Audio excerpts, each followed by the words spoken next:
can't tell anybody. So I decided to have an abortion. Wow. Yep. And have that abortion. And I remember like the doctor saying, don't have sex for like a month or something like that. But this boyfriend, the month is it over and he's still asking me for sex. And yes, we had sex, and then I started getting worried that I hadn't seen my period, and then went to the doctor again. I didn't know if I was pregnant again, but I was just like, I haven't seen my period. So let me just go allow me to take it back a little bit. So you had your first abortion. Yeah. At how many months or weeks? 17. I don't know how far gone I was. Uh-huh. I didn't even know I was pregnant. And who funded for everything? I paid for it. Where?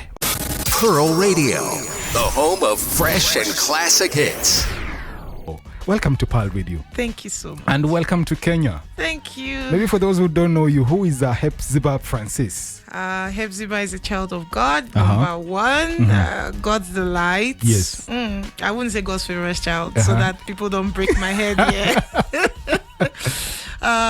I'm a lawyer by profession, but I'm a missionary stroke apostle by calling. Yes. So God has me going from nation to nation, and basically all I'm doing is sharing His word as He opens the doors to me. Wow. Yeah. This is not your first time in Kenya?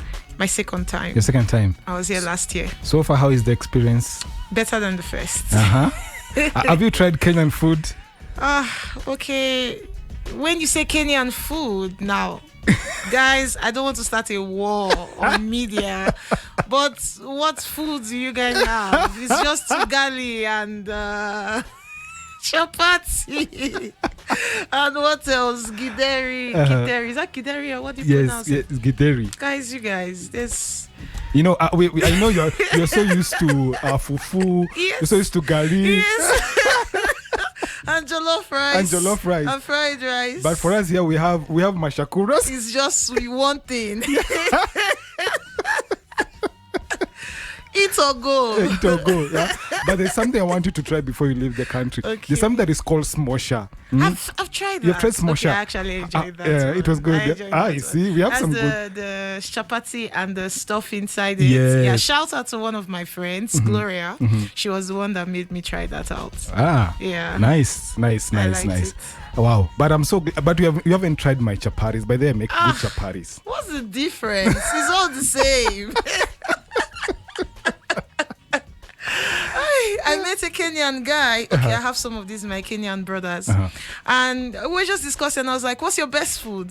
And he says his best food is chapati. Yeah. I'm like, I need to marry a Kenyan man. Because a Nigerian man is telling you my best food is pounded yam. And the goosey and ogbono. You marry a man that says his best food is chapati. I just load that in the house. That's all. Oh my goodness! I think Kenyan men, we are blessed. You guys don't have a problem. We are unique. Very unique. Anyways, I'm so glad to have you. Thank you. And we are just getting ready to hear your story. But even as we start with you, Frances, because allow me to use that second name, because the first one, I'll be having a hard time. So Frances, maybe even as we lay a background, where were you raised, and how is life in Nigeria there? Life is good. Well, it depends. For a Nigerian, life is good because we suffer, we smile. A Nigerian is going through stuff, but they're still laughing and they still joke, they still laugh around. Nigeria is beautiful, to be honest. Different from Kenya. Not as laid back as Kenyans. Yeah, so you might say a little bit aggressive. Yeah, but they are good people. They're hardworking. There's the hustle and bustle, especially if you go to Lagos. There's an energy that Lagos gives. Yeah. Good food. Nigeria is great. Yeah. Probably can just describe your background. Oh, my background. So right now, I currently, even though when I say I currently live in Lagos, I'm like, but you've been out of Nigeria for almost 6 months. So I've been out of Nigeria since April. Yeah. So I don't know if I'm still in Nigeria, if I'm a visitor at this point, or I have a residence there. I think you should stay in Kenya. Guys, side notes, I was talking with a Kenyan I had met, and she was like, how long are you in Kenya for? And I said this year, and I swallowed it. No, that's a mistake. This month. There seems to be a conspiracy. Yeah. If you take a whole year, then you'll be a Kenyan citizen now. No, oh God. I'm going home in October by the special grace of God. So currently I live in Lagos. When I'm in Nigeria, I live in Lagos. But I grew up in, you know how you have counties in Kenya, we have states. So I grew up in a state called Delta State. That's if you watch news, that's the place where you find oil. Yeah. Not as busy as Lagos. It's quiet, it's small. Especially I grew up in a town called Ugeli. It's a small town. And I never traveled out of my state till after my university when I was going for law school. So I didn't grow up with the background of, traveling from place to place or having a holiday or, It was just a small town, small city, small space. And how was your upbringing? Were you, is your family a Christian family? Yeah, my family was Christian. But I would say I'll give my mom and dad credit, being that they raised us up in church, which was going to church Sundays, every Sunday. And that gave an introduction to Christ, because when I started seeking Christ for myself, because of that foundation, I never had to struggle with whether God was real or not. It was just like I grew up being in a place where God was mentioned, prayer was mentioned. So that was good. But the bad part of it was I didn't have a personal relationship with Jesus. For me, it was religion. I grew up in an Anglican church. And I really can't remember, I don't know, maybe it happened, maybe it didn't, but I can't remember ever like having hearing the altar call, or hearing something like, are you born again or not? I don't know, maybe, but I can't consciously remember that ever happening. So I like to say that I was in church and I was doing all the, the songs and everything. And at a point, maybe church was even like fashion parade for me, like wear fine dress on Sunday and look forward to going out. And yeah, it was religion. But the great thing was when I started seeking Christ, it was like, I know he's real, like I don't know, just automatically. Yeah, and that was because of the background that I'd had. If it comes to me now, what I'd learned from that, raising my own children, is like, don't just assume because they go to church with you that they are Christians. Wow. Yeah. Because sometimes we parents can do that sometimes. It's like, oh, I raised them in church. They go to church with me, but that doesn't mean they're born again. That doesn't mean that they've given their hearts to Jesus. Yeah, so you want to, by the grace of God, help lead them to Christ and not only take them to church. There's a difference. So we want to know, how was life now, you being raised in a Christian background, but you didn't have that personal relationship. How was your upbringing? How was life in school and all that? Life at the beginning was great. I grew up with a very loving mom.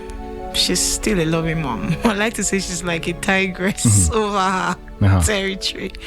So everything, we had food from my parents, care from my parents. I like to say today that my dad, even till today, if I ask him for something and he promises me, even though he hasn't given it to me yet, I know he would do it. Like, I know it's a done deal, because he was that kind of dad. He was that kind of father.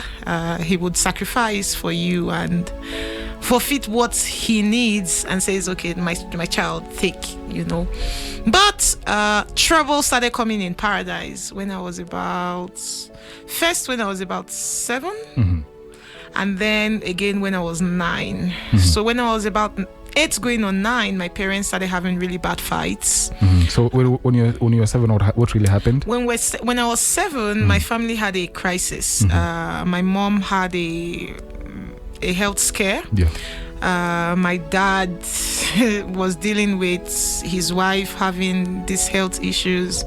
Our last born had just been given birth to at the time. My mom couldn't take care of her. My dad had to send her to the village, and then she comes back really sick and close to death. And the family was just trying to put itself together without my mom. We had to, I remember like this memory. Yeah. We had to spend some time at a relative of my dad, and it wasn't such a good time. Kind of maltreated at a point. Yeah. So my family was there. We experienced a bit of crisis situation there with my dad dealing with how to deal with all these issues. His wife not here, his dad just died, his children are in another home, my mom having issues with her health, my younger sister almost dead, and then by the time we came home, he had to bring a cousin of his to the house to take care of his children since my mom wasn't around. Then we moved past that crisis situation. My mom was fine again, and then they came back together again. And then we moved to another house, and this time I was like 8 going on 9. I was waiting for my secondary school results to get into secondary school, and this was where everything just spiraled into something else, like fights, really bad fights all the time. My dad is a very like peaceful, I don't know, he also was quarreling, but he doesn't like talking and all that. So there was a point where he actually left the house, and then will come to school to see us, to say hi, but really not come to the house. Yeah, because the fights were like constant. So this is the fight between your dad and your mom? Yes, just my dad and my mom. Now they're back together, and I did a book for my mom talking about it, and I'm like, what used to cause those fights then at the time? And she'll be like, I don't even know. Like, yeah, okay, one moment, the next moment it's just crazy. Now, what I do believe and what I do know happened was Satan was fighting like my family.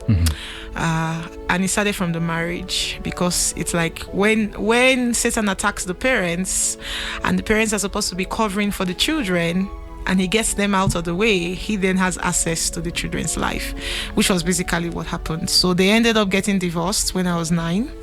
My mom, I was in boarding school first year. My mom came and said, oh, this has happened, she has to leave the house and all that. At that point, I did cry, but I never really understood how that affected me. But I would go on to struggle in the later years of my life with abandonment syndrome, where I just feel like people would always leave me. Nobody stays, everybody goes. And it was really from that time. Since now, when your parents divorced? Yes, it was like childhood. My mind as a child interpreted it as my mom is leaving me, kind of, even though she didn't have an option, but I interpreted it that way. So I would struggle with friendships and relationships after then, just always thinking like people would always leave, Then my mom left, and my dad started doing his best, to his credit, doing his best to do both father and motherly role, cooking for us. My dad was the one that taught me to wash clothes, cook food, go to the market, give me a shopping list. Yeah, just really trying his best. And he never remarried again, because at that point when we were so little, I'm 9, my elder brother is 3 years older than me, so my brother was 12 at the time. So they're just the two of you? No, we're 5. You are 5? Yeah. And you're the second born? I'm the second born. Okay. So I have 1 younger brother and 2 younger sisters. Yeah. So at this point, he's trying his best, and he didn't want to remarry again because he wasn't so sure of how another woman would treat his children. Okay. So he didn't want that. So he tried his best, but there were cracks. So things began to happen in the home, things began to happen in the family. I encountered pornography when I was about 10 or 11. How did you get access to that at that tender age? I found my brother's stash in the home. Stash. In the home. Yeah. Then it wasn't like phones, it was this like magazines. Yeah. And I read a lot. I've always been a reader. Anything that looked like a story, I would read. So that was how I encountered, and then started masturbating. Wow. And I remember my brother one time finding me reading his magazines and saying, "Oh, you are lucky you haven't started masturbating, because once you start, you will not be able to stop." Now, what he didn't know was that I had already started masturbating. But I wasn't bothered, because again, I wasn't a Christian. I didn't feel, yes, I did it hiding, but I wouldn't really say like I had a conscience that was... That what I'm doing is wrong? Yes. I don't know. I never really had that, So life continues. I'm in secondary school. I'm in maybe third year or fourth year now. In Nigeria, we do 6 years of secondary school. So when the life was continuing, you're still doing this even when you go to high school? Yes. Yeah. And then I'm struggling with a lot of issues. I'm struggling with, I don't know if I'm beautiful. I had a lot of self-esteem issues.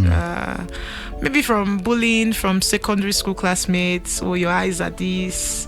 I overheard someone saying in my family, everybody's fine. I'm like the one that's not so fine, the ugliest or something. And then I started dealing with a lot of like self-esteem issues. And then in my secondary school, they had this thing where girls would write, "I want to be my school model," or "I want to be my school friend." I never got anybody writing to me. So that like was serving to cement what I thought about myself. Like, I'm not beautiful enough or good enough for somebody to say that they want me. So I'm struggling with a lot of that. But at the same time, I'm very intelligent. I'm very brilliant. I'm acing my classes. I'm top of my class. I'm the teacher's favorite and the one they call to say I was a school prefect twice. Both in junior secondary and senior secondary. I was like, I don't want it. Don't give it to me. And they still gave me like assistant prefect. So academically, everything is going fine. Everything is going But now your really personal, well. But like personal life now, no, not going so well. And did you have an accountability partner? Maybe someone you can That's the thing. be able to open up to? My mom still tried to throughout those like separation years, she would still come see us in the house. She would still come to school, visit us as much as she could, but there wasn't that like being able to share and being able to say this and this and this and this. This is the way I'm feeling. Again, the African parents sometimes, once a child is doing good academically, they assume that she's okay and he's okay, So yeah. And then when it comes to like counselors in school, I was in debating, and now see, this is a high flying girl. Nobody would really think that she's going through emotional or any kind of issues or thoughts about herself. You understand? So even in like my debating and drama society, I was very close to the head teacher who was in charge. But it's more like discussing about the drama. I'm writing plays while casting for the play. I'm taking a role.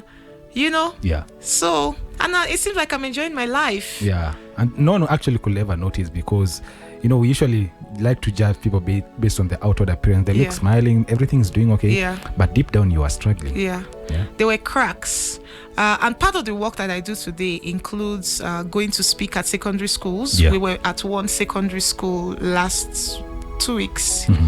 And was still praying for more open doors to go speak to young girls.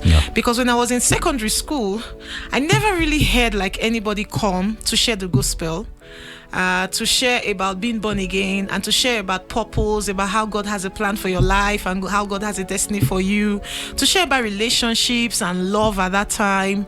But we had people come to share about adolescence and puberty and period and pads. But like the main things that a young girl may be going through at that time, we never really had anybody come delve deep into those things. So by the time I got out, God was like, go tell the young girls what you wish someone told you when you were secondary school. But again, I come to find out that I actually had secondary school classmates who were born again at school at the time. So I don't know how, but I wasn't, and I never really, I can't to my memory recollect like hearing someone preach Christ to me like that. Anyway, I go to by the time I'm very young, because I was so brilliant. I was able to take the exams 2 classes before the required class, and I passed. So I just got into secondary school like that. So I'm about 14 years old or so. My dad had gotten me a phone, and I started doing this thing. I couldn't say that I will have a boyfriend physically. And I told you I read a lot. My dad used to buy newspapers. So there was a part in the newspapers where guys would write in asking for girlfriends. So I would call them that I was interested for us to begin a phone relationship of love. Wow. Yeah. Was this out of peer pressure or you wanting to be? Not peer pressure. It was just like maybe that love thing. It was still that like wanting to be loved. Yeah, and wanting to, I don't know, acceptance, love, someone to say I love you. Through all this, I'm not in any of those school mother and school daughter thing in school, and I didn't know that God was actually protecting me, because finally, in my second to last year, moving into last year, somebody finally starts writing me letters in school. And it begins innocently. I want to be your school friend. I love you. I did this, buying me food and everything. Then one time I was sick. I used to have this really bad malaria bouts and very sick, delirious. They had to call my brother to come take me home. And she starts touching me. Oh, this friend now? Yes. Starts touching me. Oh, let it put it clear. It's a she. Yes, it's a she. A she. It's a she. And that's how I'm introduced to lesbianism for the next 1 year of my secondary school year. Oh my goodness. Did you know that this is lesbianism? For me, again, I'm interpreting it as love. Wow. Because in my mind, it's like this person loves me. And I told my elder brother this thing, and he was like, that's so twisted. Because actually, when she was touching me, she was actually crying. Remember, I was sick. So I don't know if somewhere in her mind, she's like, this is love. Like, I'm showing her love or something. Anyway, that's how I'm introduced to lesbianism. I go back home, I'm treated, I come back, and we just continue from there. So you did this for how long? A year, till I graduated. A year? Yeah. So there was no conscious, like, this is just a... Yes, I knew that it was wrong. Again, there's that conscience thing of a... Okay, so I used to also do one thing. I wasn't a believer, but my mom had told me about sexual purity. But the extent of sexual purity was like, keep yourself for your husband. So in my mind, I think I can do everything but penetration. Okay. And if I don't do that, then I'm fine. If I don't do that, then maybe God is okay. That's the lie of the enemy. That's actually like... So I would go on from that, even during that whole thing. Like, she wasn't allowed to touch me down there. It's like, no, I had boundaries. Imagine. Everything is already a sin. Like, what are you doing? But anyway, that was the way my mind was thinking. So I would go on and for me, it was like, I love this person and this person loves me, kind of. But after secondary school, that ended. I don't believe I'm a lesbian. It was just like, which is basically the same thing, the same deception that some people still fall into today. It's like, I love her and she loves me, and that's okay. Yeah. Do you understand? I don't give me a name. It's not a tag or something. I'm just in love with this person and this person is in love with me, right?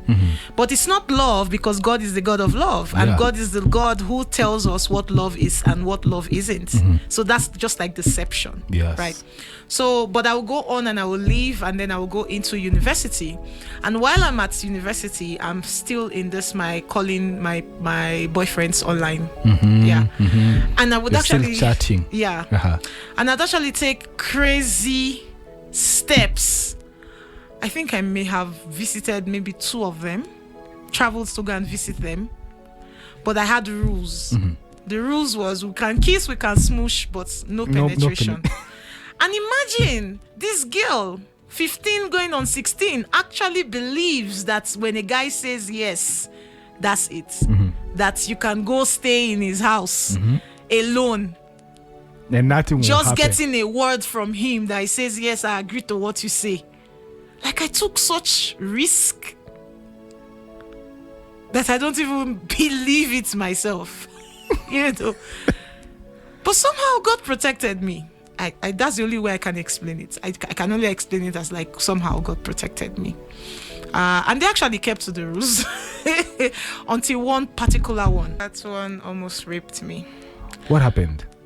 He had come. I had met him online, and then he mentioned that the town he was living at was close to my university. So at this time, I'm now in university. I'm 16 years old, but you wouldn't know because I'm big and I'm matured. So he says his town is close to the university, and then he said he was coming to visit that weekend or something. For the life of me, I don't even know. I don't know if we agreed that we were going to go to a hotel room or that we were going to meet somewhere. But I think from meeting somewhere, we ended up going to the hotel room. And I think, again, I was fine because I was just like, I'm not going to have sex with you. We're just going to kiss and whatever.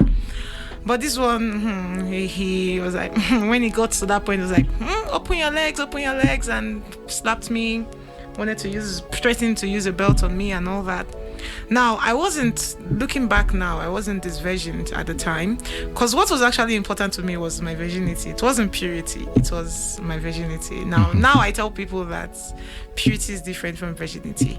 If you are a virgin, but you are a virgin with the understanding of purity, that's great. But if you are not a virgin, but is that the way to put it?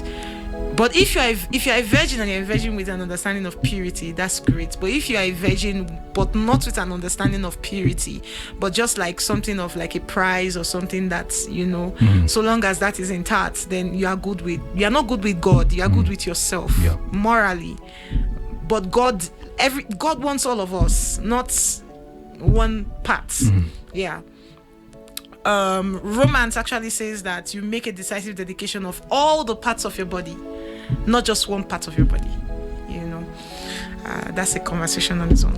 Anyway, at this time, for the first time, I think in my life, I go to God and I'm like, God, I'm sorry, because now I think I've lost my virginity, and to me that's like the ultimate sin. Every other sin was not a sin. This one was the sin. So the guy did the thing. He didn't, but I thought he did. Okay. Yeah, I thought he did, but he actually didn't. And then he couldn't, actually. God has protected me in this life, Sha.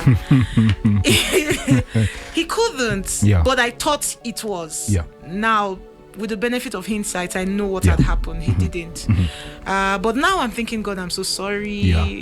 This has happened. Please forgive me. And I was actually really sincere. For the first time in my life, I go to God and I say that I'm sorry. Now, this is not like my first let's say encounter kind of with God. This is like the third time I can remember like having those snatches of moments with God. First time was when I was 9 years old, when I was waiting to get into secondary school. I remember I'd read the Bible I'd read the Bible from Genesis almost to First Samuel, Second Samuel. Thinking about it now, that could have only been God. Why would I just sit at home and say I want to read the Bible? And I read those scriptures through. I still remember some of David's story. I know it's from that time, And then when I was 11, I remember telling my dad I wanted to get baptized. And my dad was like, why postpone it? I was like, no, I want to get baptized now. And I actually learned and memorized 2 Corinthians 5:17. Behold, if any man is in Christ, is a new creation. All things have passed away, all things have become new. So I feel like those like 2 different instances in my life was like God already calling me, but it's just like snatches. It's just like this time, then go on your own life again. This time, then go on your own life again. But I remember being very insistent when I was 11, like, Daddy, I want to get baptized. My dad was like, let's postpone, you have to go to school. I was like, no, I want to get baptized now. Yet you didn't understand what baptism was all about. I didn't understand. I knew that baptism was like being immersed in water and all that. But I really didn't understand why I was being very insistent that I wanted to do it now. Something I don't know. So this third time now, it's me now going back to God and saying, I'm sorry, it seems like I've lost my virginity. I'm sorry for this sin. I want to know you. And actually started trying to get to know God. I started trying to read my Bible. Now, one thing had happened in my university. When I'd come to that school, someone had met me and invited me to a fellowship. So I'm actually in a fellowship at this time. I'm actually in a school fellowship, learning about God and all that. But I still am making these mistakes. So this time I'm very honest and I'm very sincere. But I meet another guy.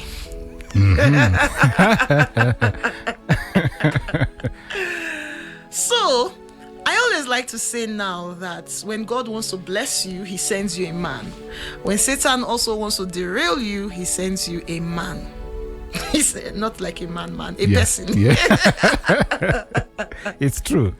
That's what he does. Yes. So I meet another guy, and this guy comes by starting to say, oh, he's also born again and he knows Jesus, he has given his life to Christ and all that. And I remember a lot of people actually trying to warn me, like, do you know who you are dating? And I'm always like, why are you guys saying, do you know who you are dating?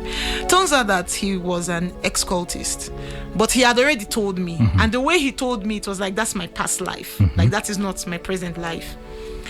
But things just started to just get like, I started with rules in this place, but no, like in this relationship, I did start to have sex. Not that I want, not like I would always feel like, but I'm like, oh, I love this person and this person loves me.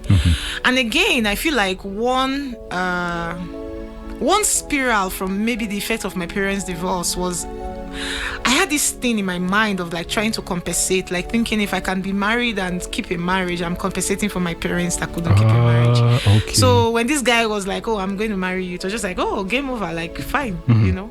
So everything I did in that relationship, I cooked for him. I had a business at the time. I gave him stuff from my business, money from my business. And then I think the guy, maybe I shouldn't say this on air, but a lot of things were going wrong, like in that relationship. I was just being used. I didn't know it at the time. I didn't know that this guy was using me. How do you mean he was using you? I would come to find out some certain things like when he would ask me for money to get something or to do something.